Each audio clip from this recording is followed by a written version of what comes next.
उसने कॉफी सुड़की और paper cup को कूड़ेदान का रास्ता दिखा दिया। उसकी लाल लिपस्टिक का निशान जो मुझे जी खोल कर चिढ़ा रहा था, मैंने उस पर अपना गुस्सा तक नहीं थूका। शायद मुझे पहले जैसा गुस्सा करना बेवकूफी के सिवा कुछ नहीं लगता था। उसने जैसे ही मेरी तरफ देखा, मैं आंखों ही आंखों में मुस्कुरा दिया। उसका मुस्कुराना लेकिन मेरी दौड़ती धड़कनों पर भारी साबित हुआ।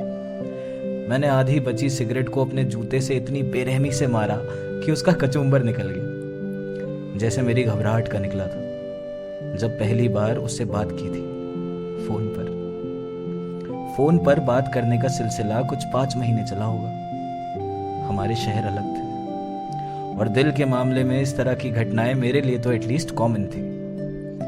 कुछ महीने बाद काम के चलते जब मैं दिल्ली आया तो हमने पहली बार एक दूसरे को आमने सामने देखा। वो सफेद रंग का फ्रॉक जैसा कुछ पहने थी। उसकी तस्वीरों में मैंने उसे ये ड्रेस पहने खूब देखा था। जचती थी उस पर। किसी सादे से दिखने वाले कैफे की विंडो सीट पर हम बैठे थे उस रोज। जब पहुंचे थे तब सूरज ने कमान संभाल रखी थी। अब उसका आराम करने का मन हुआ होगा शायद, इसलिए बादलों को भेज दिया उसने हमारी खुशामदीद करने। उसने मौसम के मिजाज को समझ लिया था शायद पहले ही, इसीलिए पीले रंग का एक छाता अपने साथ लेकर आई थी। उसने खिड़की के शीशे पर शांति से बैठी पानी की उन तमाम बूंदों की तरफ एक फ्लाइंग किस भेजते हुए कहा, मुझे बारिश से नफरत थी और बारिश के बाद आने वाली मिट्टी की खुशबू से प्यार, पर बिना बारिश के बाद आने वाली मिट्टी की खुशबू का एग्जिस्टेंस कहाँ?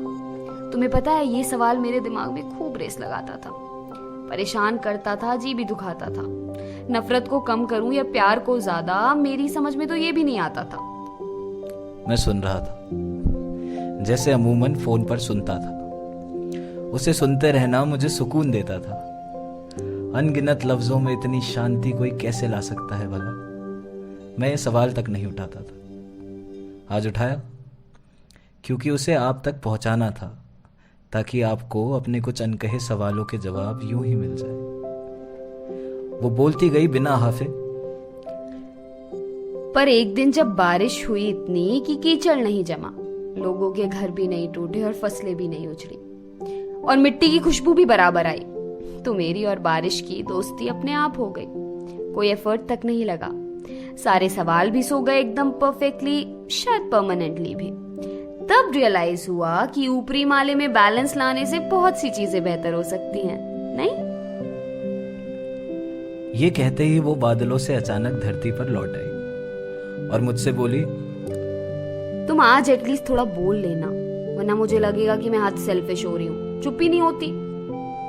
इस बार मैं जोर का हंसा, पूरी बत्तीसी दिखाकर, बेखौफ हवा का साथी बनकर। वो हवा ही तो थी, जेंटली ब्लोइंग विंड। वो भी मुझे एक टक देखकर मुस्कुराती रही और फिर झट से बोली, इतने सुंदर दिखते हो हंसते हुए। इस बतीसी से प्यार हो गया मुझको अभी अभी, एकदम सच्चा वाला। आप सिर्फ समझकर डिस्कार्ड करोगे तो नुकसान तुम्हारा। उसने चुटकी ली और मैं उसके साथ वाली कोई दूसरी पैरेलल दुनिया से धम्म धरती पर आ गिरा, ठीक उसी के जैसे। एक कप मसाला चाय प्लीज, उसने वेटर को ऑर्डर देते हुए ऐसा ही कुछ कहा होगा शायद। जब हम एक दफा फोन पर बात कर रहे थे और वो किसी बुक कैफे में अपना ही हाथ थामे गई थी, तब डिट्टो यही शब्द निकले थे उसकी जुबान से। और उसकी ज्यादातर बातों की तरह मुझे ये भी याद रह गया। वो ऑर्डर देकर वापस आ गई और बैठ गई मेरे सामने आकर, जैसे कहीं गई ही ना हो। मैंने तुम्हारे लिए कैपेचिनो बोला है विद एक्स्ट्रा शुगर, ठीक है ना? उसने इतनी मासूमियत से बोला जैसे सच में अनजान हो अपनी एक्स्ट्रा शार्प मेमोरी से, और खिलखिलाकर फिर से हंस दी। मैं कहाँ रोक पा रहा था खुद को बत्तीसी दिखाकर हंसने से बार बार। उसके नए नवेले प्यार को इस मोमेंट में मुकम्मल बनाने की मेरी ये ऐसी कोशिश थी जिसके लिए मुझे जबरदस्ती दिमाग से भी बात नहीं करनी पड़ रही थी। एफर्टलेसली जैसा कुछ था ये। इंग्लिश में यही बोलते हैं उसको शायद। उसका सेकंड फेवरेट वर्ड। पहला ऊपर बताया था, बैलेंस, ऊपरी माले का। याद आया? 5 मिनट बाद चाय और कॉफी साथ साथ पर अलग अलग आ रही थी हमारी टेबल की ओर। मैंने वेटर को जैसे ही थैंक यू बोला, उसके शब्दों ने भी हवा को ठीक वैसे ही छुआ। ये आज का तीसरा मीनिंगफुल कोइंसिडेंस था। उसको कॉफी कड़वी लगती थी और चाय मीठी, और मेरा उल्टा था। प्रेम की किताबों के तहत ये ऑपोजिट मैच अच्छा था, हमारे लिए बिना वैलिडेशन के और अच्छा था। इसलिए प्रेम की सारी पुरानी किताबें जला आए थे और कुछ नया रच रहे थे, जैसे आकाश रचता है हर दिन हर मोमेंट। जल्दी खत्म कीजिए चाय अपनी जनाब। उसने पास आकर कहा। मैंने चाय की आखिरी घूंट से गले को तर किया।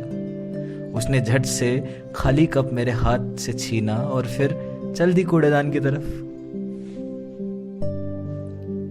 भैया पन्नी ढक लेना 1 घंटे में, पानी बरसेगा आज। वो चाय वाले से ऐसा कहते हुए मुझ तक पहुंच गई। नाक से आवाज निकाल कर बोली, हे भगवान, आज तो छाता घर पर ही भूल आई। इस बात को 1 घंटे से कुछ ज्यादा हो गया था और बादल उसको सलाम ठोक रहे थे, हर बार की तरह। हम अपने पुराने अड्डे पर फिर से बैठे हुए थे। हाँ, वही सादा सा दिखने वाला कैफे जो वक्त के साथ जरा भी फैंसी नहीं हुआ था।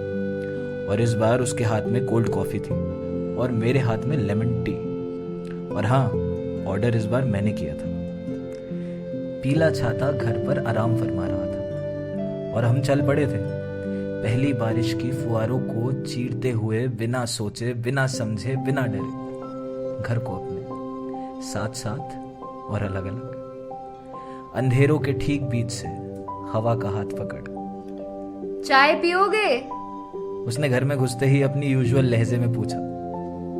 पकौड़े भी बना ही लेते हैं, क्यों? मैंने कहा, और उसने प्यार से हामी भी भर दी। तुम चाय की तैयारी करो, मैं प्याज काट देता हूं जरा, मैंने आगे कहा। और हाँ, इलायची एक ही डालना, लग्जरी अफोर्ड नहीं कर सकते अभी। और ठीक वैसे हंसा जैसे वो हंसती है, एकदम एफर्टलेसली। बन गई है चाय जनाब, और ये अपने जूक बॉक्स को अब आराम दे दीजिए, सुनने वाले थक ना जाएं कहीं। अगली कहानी बस हवा को सुनानी है क्या? तो दोस्तों, चाय बुला रही है, जाना पड़ेगा। आप सब ख्याल रखिएगा और हाँ, प्यार से रहिएगा। ये समय चैलेंजिंग जरूर है, पर हम जीत जाएंगे। I'm waiting, बाबा। आया आया।